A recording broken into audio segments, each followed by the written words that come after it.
सिद्धांत भी हो सकता है। तो प्राणी का विकास कैसे होता है उसके लिए डेवलपमेंटल साइकोलॉजी में या डेवलपमेंटल साइकोलॉजिस्ट द्वारा कुछ प्रिंसिपल बताए गए, कुछ सिद्धांत बताए गए हैं। इनका पहला सिद्धांत जो है ये कहते हैं कि जो विकास होता है वह क्रमिक होता है। डेवलपमेंट है एक सीक्वेंशियल प्रोसेस है और इन्होंने दो तरह के सीक्वेंस बताया था, एक सिफेलोकॉर्डल और दूसरा प्रॉक्सिमोडिस्टल, मस्तिष्काधोमुखी और निकट दूर सिद्धांत। मस्तिष्काधोमुखी जहाँ कहता है कि सर्वप्रथम मस्तिष्क का विकास होता है, उसके पश्चात शरीर के अन्य अंगों का विकास होता है। वही निकट दूर सिद्धांत का कहना है कि सर्वप्रथम केंद्र का विकास होता है, उसके बाद उसके दूर के अंगों का विकास होता है। दूसरा सिद्धांत कहता है कि जो विकास है एक कंटिन्यूअस प्रोसेस है, ये लगातार चलने वाली प्रक्रिया है, विकास रुकती नहीं है।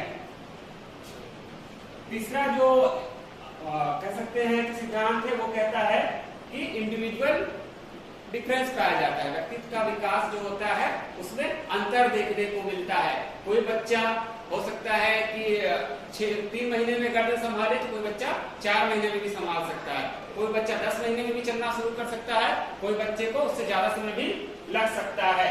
इसके अलावा जो चौथा सिद्धांत है वो बात करता है कि जो विकास होता है इंटर रिलेटेड होते हैं। विकास होते हैं कि जो विभिन्न आयाम है वो अंतर संबंधित होते हैं।